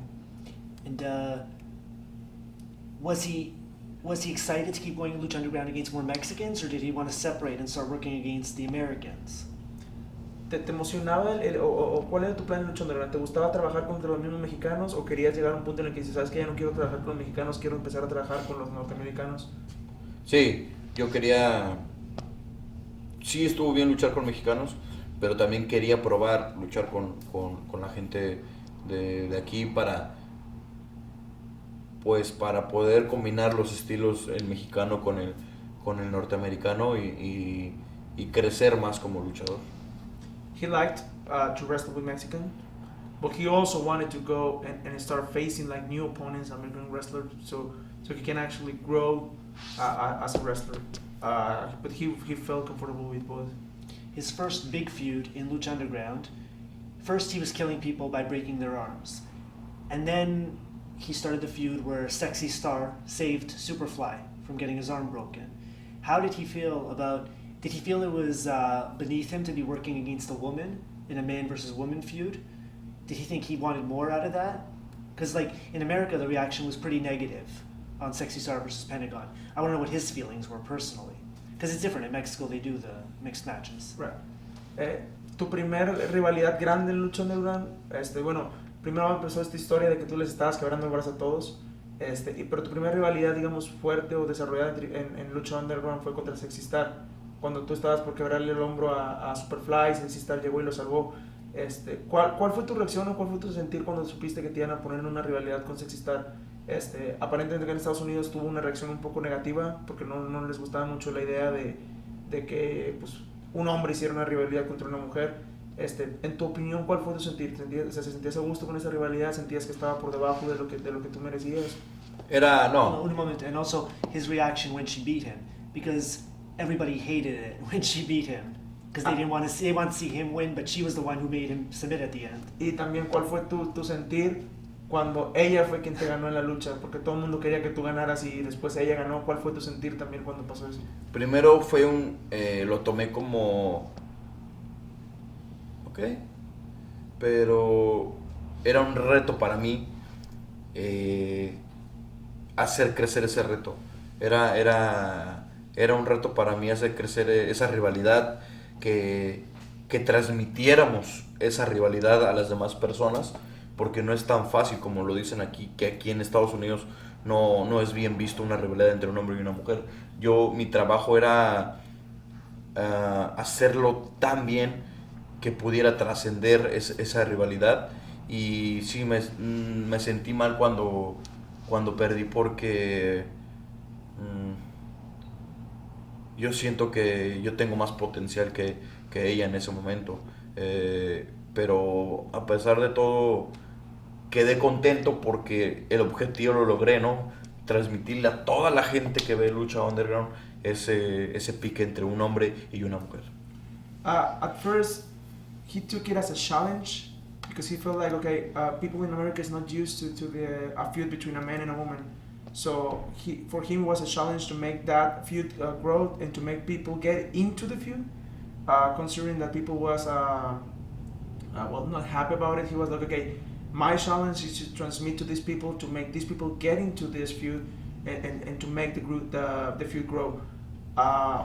When they told him he was going to lose against her, he was like, I didn't like it as much because I felt like I had way more potential than the potential she had at the time. But at the end, I was happy because we actually managed to accomplish our goal, that was get people into our feud. And so was he happy when from that feud he got switched over to a feud with Vampiro? And had he ever met Vampiro before, or was this the first time? Partiendo de ahí, ¿cómo te sentiste ahora cuando te cambiaron y tu siguiente rivalidad fue con Vampiro? ¿Y si ya habías conocido a Vampiro previamente o fue la primera vez que lo conociste ya? No, fue la primera vez. La primera vez que lo vi fue en Lucha Underground. No tenía yo ni la menor idea de lo que yo iba a hacer en Lucha Underground. Cuando se empieza a dar la rivalidad con Vampiro, yo encantado, porque Vampiro ha sido una de las máximas leyendas en México. Yo creo que es de las últimas grandes estrellas que hubo en México. Yo feliz por tener la rivalidad con Vampiro. He was the first time he actually met Vampiro was at Lucha Underground. He didn't know what he was doing, but he was happy when they told him when they told him he was feuding with Vampiro, because Vampiro in Mexico is a big star. He considers Vampiro is one of the last big stars in Mexico. So he was happy when they told him like he was going to have a feud with him. Let's see that. Then he repeated again that he didn't met Vampiro until Lucha Underground. And their feud, the climax was a hardcore match. For most fans in America, nobody really knew that he could wrestle hardcore matches. I'm a crazy lucha fan, so I've seen him, against Ares. In Mexico, he does hardcore matches all the time with light tubes and stuff. does he enjoy that style? Was he happy that he could get into it? Or he just, they told him to do it and he did it? El clímax de tu realidad como vampiro fue la lucha extrema que tuvieron en lucha final, ¿verdad? Última lucha. En última lucha, sorry. La gente en Estados Unidos no sabía que tú llegabas a hacer este tipo de luchas. Él, por ejemplo, es un aficionado a la lucha de Hueso Colorado, entonces él te había visto cómo tú te habías enfrentado a gente como Ares y demás en ser independientes, con sillas, con lámparas y demás. ¿Cómo te sentiste? O sea, ¿te sentiste feliz de que pudieras mostrarle este lado de Pentagón a la gente en Estados Unidos? ¿O cómo te sentiste de poder participar en una lucha extrema? Me sentí muy bien porque me sentí libre. Me sentí libre de lo que yo podía hacer, de lo que yo quería hacer. Me sentí muy contento porque yo sabía que podía sorprender a la gente de Estados Unidos con ese tipo de lucha. He felt free. He felt really happy because it was his chance to show to the American fans this side of Pentagon that they didn't know he has. He felt like really happy that they will actually giving him the opportunity to show another face of Pentagon that people didn't know. Does he feel he has more freedom in Lucha Underground? Is he happier with how Lucha Underground promotes him than in AAA where it's always trios matches? Does he prefer the freedom of, having his own specific feuds and singles matches? ¿Sientes tú que tienes más libertad en Lucha Underground que AAA? ¿O cómo te sientes con la diferencia entre AAA? O sea, ¿sientes que te sientes más a gusto en Lucha Underground donde te permiten tener más luchas manos a mano, más luchas donde tienes más oportunidad de brillar que en AAA donde siempre estás en luchas de relevos? ¿Cómo te sientes? O sea, ¿cuál es la diferencia que en tu sentir respecto a las dos empresas? Me siento muchísimo más cómodo en Lucha Underground, me siento más libre, me dejan aportar mis ideas, siento que el personaje es más yo, más mío, más a mi personalidad, y en AAA a veces siento que no soy valorado como debe de ser, como me valoran aquí en Estados Unidos. He feels way more comfortable in Lucha Underground because he feels like he has more freedom to suggest things. He feels like the character is more like him because he actually they listen to his ideas more. He can put a lot of things he wants into his character, and he feels also that in AAA he doesn't have the opportunity to shine that much because they don't actually let him grow. He feels way more comfortable in Lucha Underground. And his character, the famous is the Zero M. Right. Where did that originate? Who came up with it? Give us the background for people who don't know what that means, first of all, in English, in Spanish, Zero Miedo, what does it mean? And the concept, where did it come from? Algo que ha caracterizado mucho Pentagón es el Cero Miedo. ¿Nos puedes hablar un poquito de la historia, de dónde sacaste tú lo del Cero Miedo, de dónde proviene, quién empezó con lo de la señal en las manos, cómo fue que empezaste a adoptarlo de Cero Miedo y a popularizarlo? La primera vez que yo escuché la frase Cero Miedo fue en una canción de música de banda en México. Escuché Cero Miedo mi compa. Yo dije, Cero Miedo mi compa. Es como alguien que pues no le da miedo nada. Y dije, ok, a mí tampoco me da miedo nada. En cuestión de luchar con cualquier persona que me pusieran. En ese estaba yo en un proceso de crecimiento dentro de AAA, dentro de la lucha libre, que si me ponían con alguien que fuera una superestrella, pues a mí no me daba miedo luchar en contra de una superestrella. Yo me sentía capaz de luchar en contra de una superestrella. Entonces decía, Cero Miedo, no importa, quien me pongas, yo puedo luchar con quien me pongas. Y lo de la seña, yo ya había sacado una playera que con puras letras decía Cero Miedo. Pero una vez salí, en la televisión y me pusieron la cámara aquí enfrente y dije, ¿y ahora qué hago? ¿Qué hago? ¿Qué? Y se me ocurrió simplemente, pues, para mí esto es un 0 y esto es una M. Entonces yo dije, ok, pues Cero Miedo. Y así se le quedó. Y después yo vi que la gente lo empezaba a hacer y yo dije, ok. Y lo seguía haciendo hasta lo que hoy es en día Cero Miedo. The first time he actually listened to the Cero Miedo quote, it was on a song of banda music. The quote was Cero Miedo mi compa. in Spanish, which is like zero fear my no fear my friend or something like that. So he was like, he liked it. He was like, oh, sounds good. I'm not afraid to anything either. I mean, if you put me a superstar, I will beat the hell out of him. So I will start using it. So he adopted the phrase. He was growing on the car. So he thought like it was going to be like a good stuff to add them because of the same situation that he just explained that he had no fear of facing like big stars. The first time he started adopting the Cero Miedo was just like all written in his shirt. He has his image and in the back says Cero Miedo with letters. Once he was coming out into the ring on a AAA show and they put the camera just in front of him and he was like, what am I doing? What should I do? And he just were like, okay, I'm going to do this. He was like, for me this is a 0, for me this is an M. And I just did it like a reaction I had at the moment when I saw the camera in front of me. But then I saw when I was coming to the arena that people was start doing this. So I thought like, okay, was it hooked? So I'm start using it, and he started using it, and then he started doing those variations of doing it like slowly and all that stuff. And now he's got 1 million T-shirts with all the variations on it. He comes up with all the designs. Dice, y ahora tienes 1 millón de variantes de playeras con el Cero Miedo por todos lados. Los diseños de la playera, ¿tú los realizas todos? Sí. ¿Tú vienes con ellos? Sí, yo me dedico a siempre estar pensando en evolucionar, tanto en las máscaras, que es la misma máscara pero diferente tela, diferente color, le pongo un dragón, se lo quito, siempre ando como tratando de innovar cosas nuevas para mi personaje.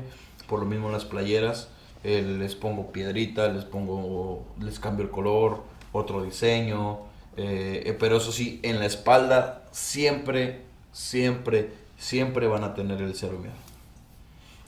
He comes up with all these ideas. He says he's always thinking on ways he can actually evolve and develop a little bit more the character. He's always thinking on what changes he can do to his mask to make it look better. He said the design is always the same, but I'm thinking like what color can I put, what the material I'm using for this mask to this other mask. If I'm adding something like, for example, the blood in this mask, or if I'm adding like a dragon or something. In the case of the shirts, he's also doing the same. Like he's always trying to think what kind of design he can actually work out. And whatever design, he said that whatever design he comes out with, he will always add in the back the Cero Miedo in the back. And also on his gear is a lot of Perros del Mal logo. Right. How did he get into the Perros del Mal? Who was it? Perro Aguayo Jr. who brought him in? Right. En tu equipo sí tienes mucha referencia a lo que son los Perros del Mal. ¿Cómo fue tu entrada a Perros del Mal? ¿Quién fue quien te invitó a formar parte de los Perros del Mal? ¿Fue el Perro Aguayo Jr. o...? Sí, él fue el hijo del Perro Aguayo fue el que me invitó. Él siempre veía mis luchas en AAA. Cuando a mí me tocaba luchar, él siempre salía y me veía. Y cuando yo entraba me decía, no, esto estuvo mal, no hagas esto, mejor hácelos. Me daba como consejos, ¿me entiendes? Ok, yo le hacía caso porque pues él era un referente de la lucha libre mexicana, ¿no? Siempre lo admiré. Y posteriormente me dijo, ¿sabes qué? Es que yo quiero que tú entres a los Perros del Mal. Y yo decía, ¿yo a los Perros del Mal? Sí, yo quiero que tú estés conmigo en los Perros del Mal. No, pues yo estoy listo. Conan también me dijo que quería que entrara a los Perros del Mal. Pero en AAA no estaban tan de acuerdo con que yo perteneciera a los Perros del Mal. No sé por qué no querían. Y Pedro estuvo insistiendo mucho hasta que dijeron, bueno, ok, llévatelo. Y fue como yo entré a los Perros del Mal. It was Perro Aguayo, Hijo de Perro Aguayo, who actually invited to be part of the Perros del Mal. He said Hijo de Perro, he was always watching his matches. Every time he was on the ring, Perro Aguayo Jr. was watching the match behind the curtain, and as soon as he come back to the locker room, he was like, hey, giving him advice about, hey, you shouldn't do this, you should do this, helping him to grow into the lucha business. And he was always paying attention to whatever Pedro used to say. Pedro is Hijo de Perro Aguayo, because he was a big name in Mexico. Suddenly, Hijo de Perro came to him, and he was like, hey, I want you to join the Perros del Mal, would you like? And he was like, yeah, I'm ready to go with the Perros del Mal. Conan also want him to be part of Perros del Mal, but they want AAA. They didn't want him to be part of the concept, and they were like always Pedro and Conan. They were always insisting to the office like, hey, let him be part of the Perros del Mal. And they were like, no, and one of the sudden like AAA finally was like, Did okay, they say why? take him. ¿Te dieron alguna razón de por qué no querían que formaras parte de Perros del Mal? No. They just thought it was a bad idea. I don't know. And so, you know, unfortunately, we remember Perro Aguayo Jr. passed away last year. Can you talk about the week? Because on the Wednesday, him and Perro Aguayo Jr., they teamed for the first time ever against Rey Mysterio Jr., returning to AAA in the Rey de Reyes main event. And 2 days later, unfortunately, he had the match in Tijuana. Can you talk about his memories of the match at Rey de Reyes? And then how he found out about what happened on Friday when Perro Aguayo Jr. passed away. Como sabemos, pues el perrito falleció el año pasado. ¿Cuáles son tus recuerdos de la semana completa en la que pasó el perro Aguayo del fallecimiento del perro? Porque recordamos que el miércoles previo a su fallecimiento fue cuando tú tuviste la oportunidad por primera vez de hacer pareja con él, que fue cuando enfrentaron a Rey Mysterio, que apenas estaba regresando a AAA. Ustedes hicieron pareja. ¿Cuáles son tus recuerdos de esa lucha? ¿Y cómo fue que te enteraste tú del fallecimiento del perro? Los recuerdos de esa lucha, muy buenos. Yo creo que, y recuerdo que estábamos en backstage, en el mismo vestidor, Perro y yo, ya para salir al ring, y me dijo, ya me iba yo, y me agarró, me dijo, no, ven. Le dije, ¿qué pasó? Me dice, yo quiero que esta noche sea tu noche. No me importa qué pase, yo quiero que esta noche tú seas el que brille y no ellos. Yo dije, ok. Y yo salí con toda la confianza del mundo porque yo sabía que a mí me estaba respaldando el hijo del Perro Aguayo, que para mí es como el último gran estrella rudo. En México es muy difícil que alguien idolatre a un rudo, porque normalmente los rudos son culeros en México y la gente no lo sigue tanto porque eres el malo, ¿no? Siempre es como más a los técnicos. Y en México pues el rudo siempre es culero y la gente no te quiere porque eres culero. Entonces él es como lo último que yo supe o que yo vi que la gente lo quiere a pesar de ser rudo. Salí con toda la confianza del mundo porque él estaba atrás de mí, estaba en mi esquina dándome consejos. Yo sentía todo el apoyo de él. Y después para mí era lo más feliz que había pasado, que habíamos hecho una buena lucha, que él estaba contento conmigo y que la gente estaba contento con la lucha. Después me toca ir a luchar a Acapulco, Guerrero, en México, y yo venía en camino a Los Ángeles porque estábamos grabando Lucha Underground.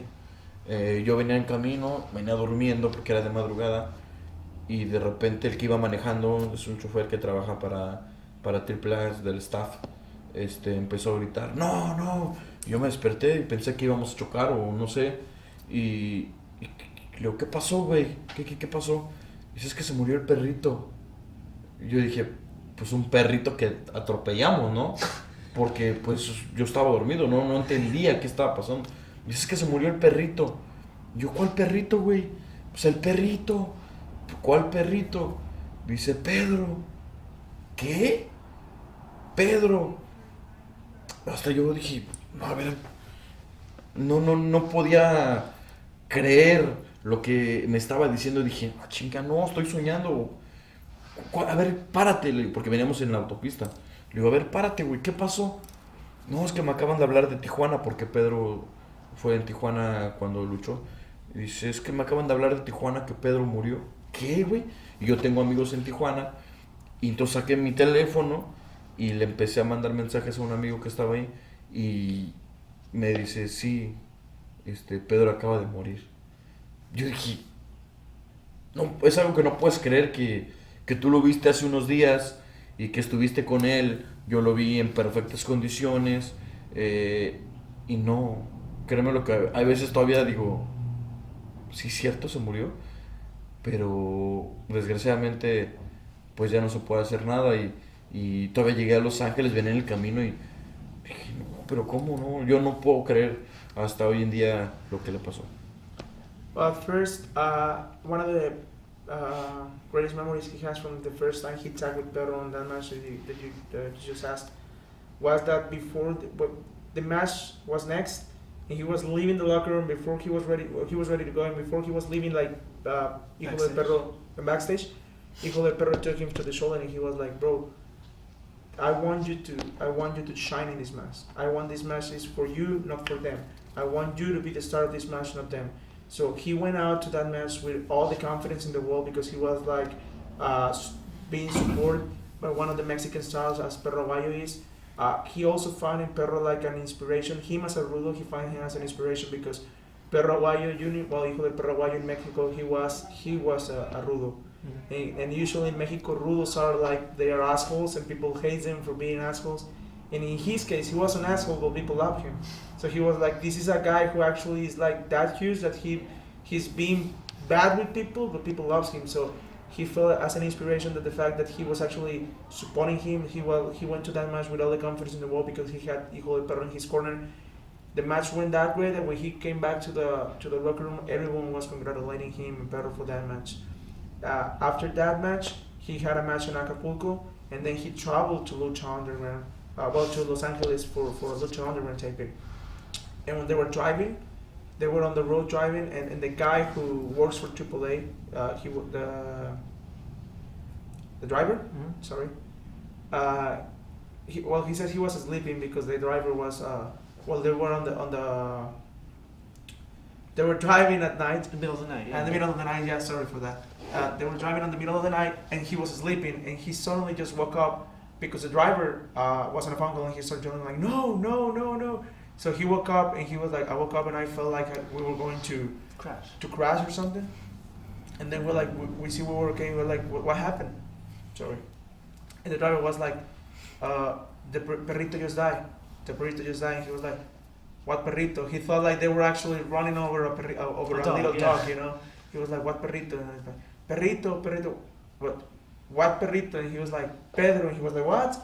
He was like, no, wait, pull over. And they just pulled it, and because the driver was so nervous, he was like, okay, how does this happen? What happened? And like, no, I just got a phone call from Tijuana telling me that Perrito passed away. He was like, no way. And he started calling some of his friends in Tijuana, and he asked his friends, hey, I listened to this, and they were like, it's true, you know. Hijo de Perro just passed away, but he was like, he said to this moment, sometimes he's like, it's unbelievable. I mean, this is a guy who, like, just the night before or 2 nights before I was talking with him, I saw him in perfect conditions. He was not like injured or nothing. He was just in perfect conditions. And Iron told me he passed away. It was like, he was shocked, and it was unbelievable for him. And how hard was it to perform that weekend at Lucha Underground?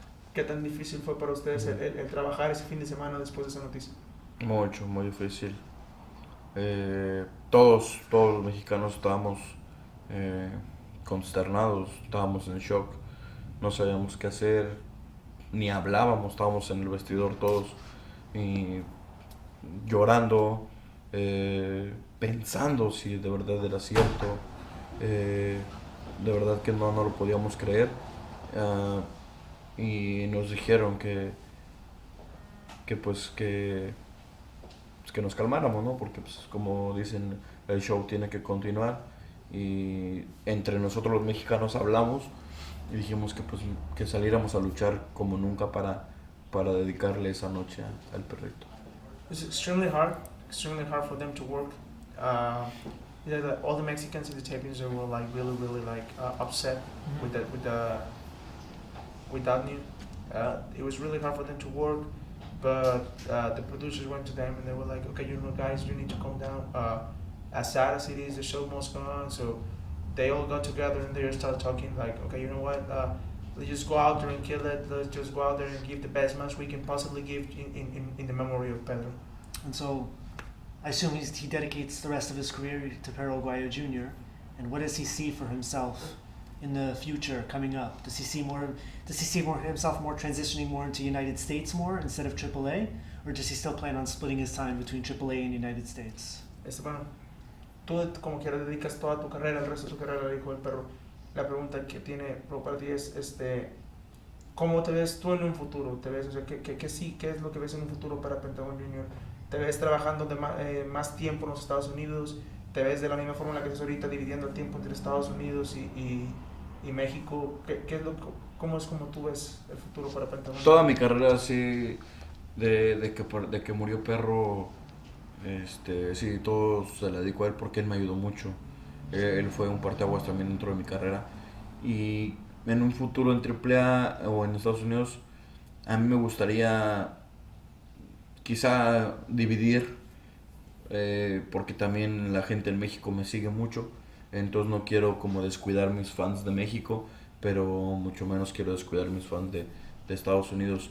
Yo creo que hasta hoy hemos sabido combinar los fans de Estados Unidos con los fans de México, compromisos en México, compromisos en Estados Unidos.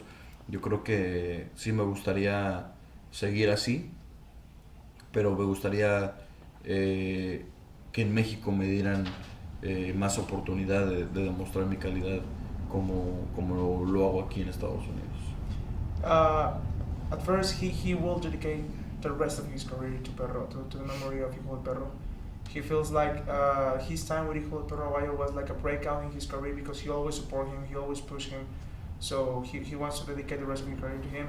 In the future, he would like to be working more in the States, but at the same time, he don't want to let down his fans in Mexico because in Mexico he has a huge fan base.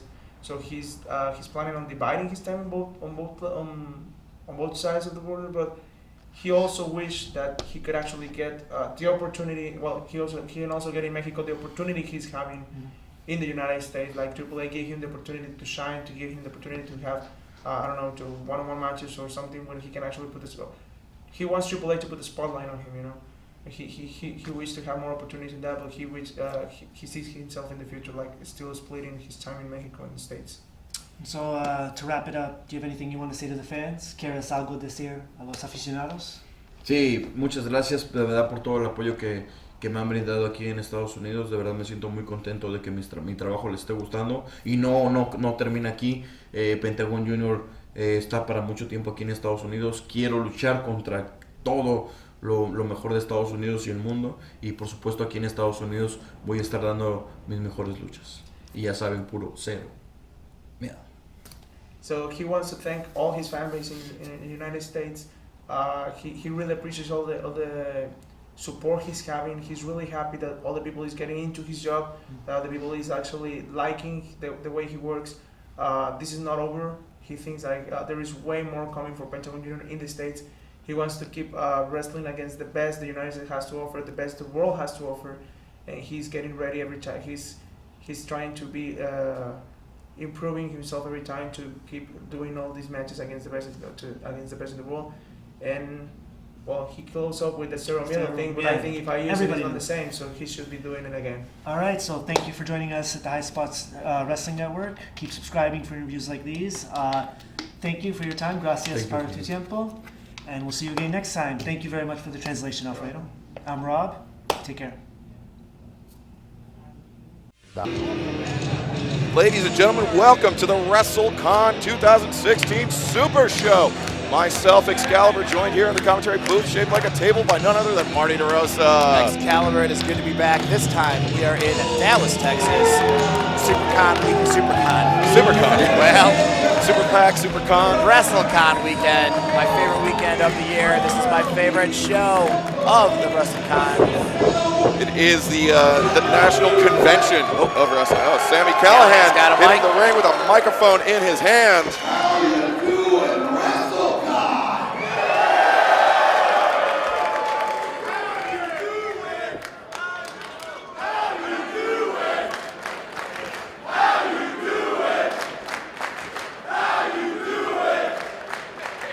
Big Cass and Enzo must be waiting nearby.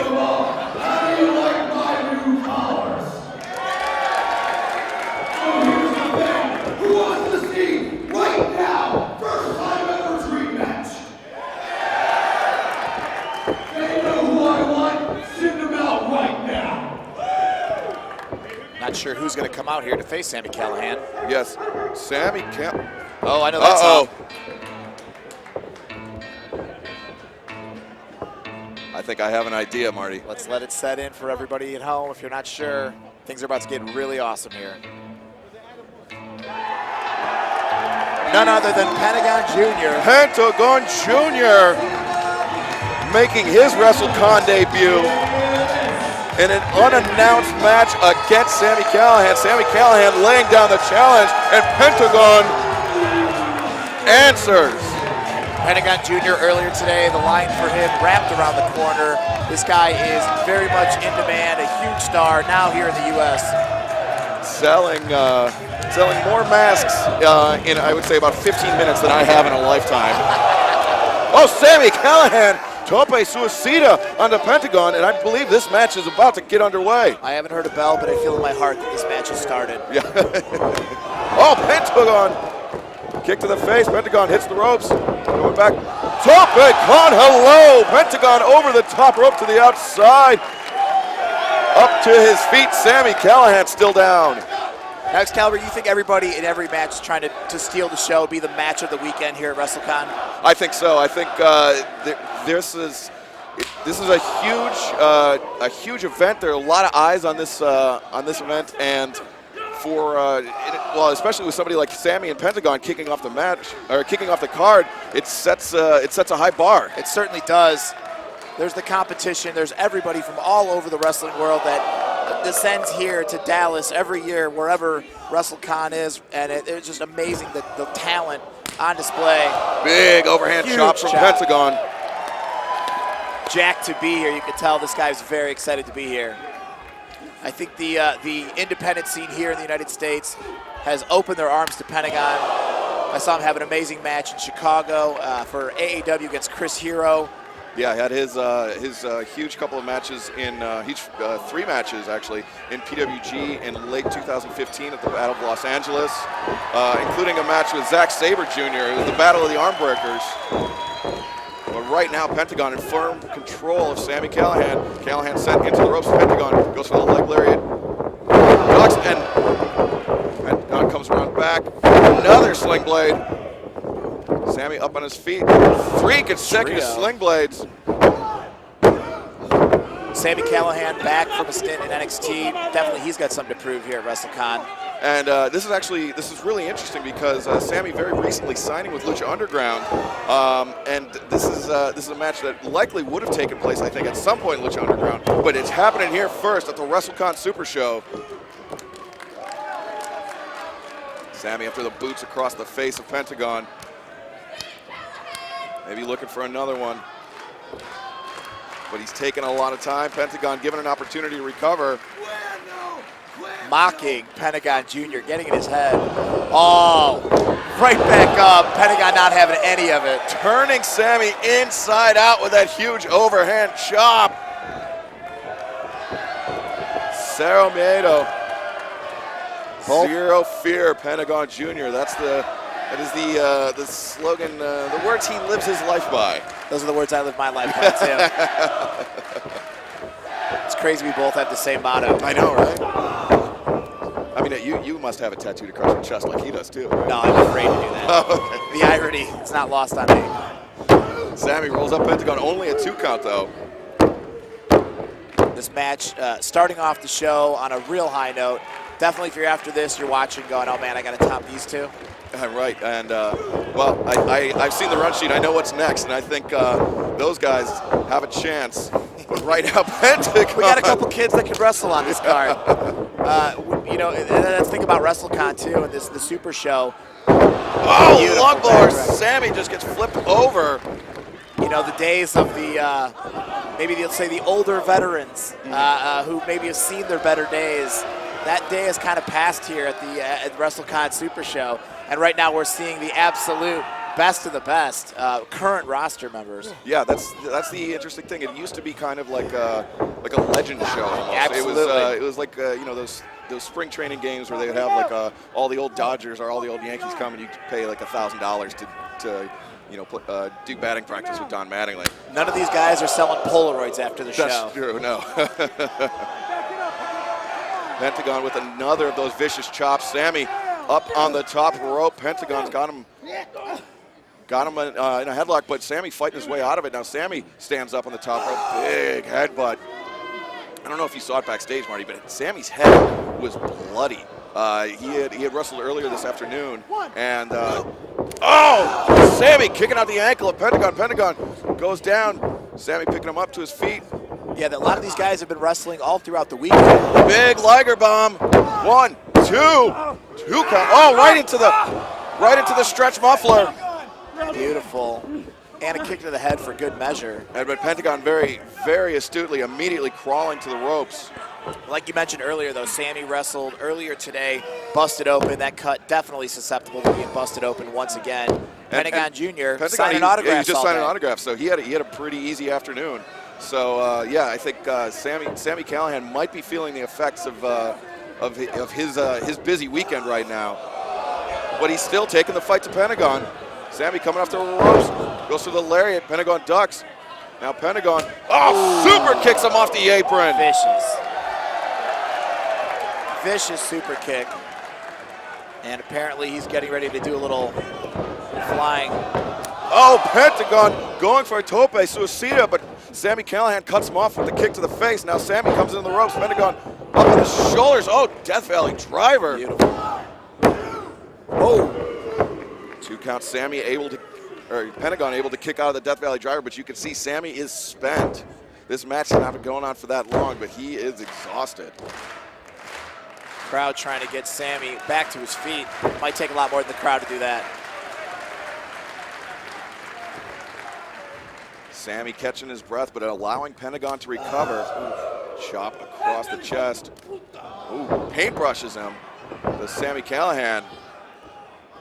Oh! We heard that one back here. Sammy's chop just thuds across the chest of Pentagon. Pentagon taking the glove off. Ooh, Sammy, palm strike. Throws the lariat. Pentagon catches. Pump handle. Oh! Just lays him out. 1, 2. No, 2 count. Unbelievable. First match of the night, and this crowd is already completely hanging on every ref count. The crowd firmly behind Pentagon. He's calling for the end of it. But Sammy Callahan, as tough as they come, tougher than a $1 steak. Oh, man. Think about that. Oh. Oh, Sammy Callahan firing up. Spitting a loogie. Not endearing himself to Pentagon Jr. No, not at all. And now Pentagon. Oh, boy. This might ruin Sammy's plans for the weekend. This might ruin Sammy's plans for the next 6 months. Oh! Just destroying that left arm. Trying to hyperextend the elbow. Now Pentagon's got him up. Package pile driver. 1, 2, 3. That is it. Pentagon picking up a huge victory in only the opening match of the WrestleCon. Oh, there's more? Yeah. Holy cow, what a match. Pentagon Jr. making quite an impression on his first WrestleCon weekend here in Dallas, Texas, setting the bar very high for any other match. Extremely successful debut for Pentagon Jr., matching his success at the merchandise table. Which, and if you're a wrestler here, that's all you can hope for.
it again.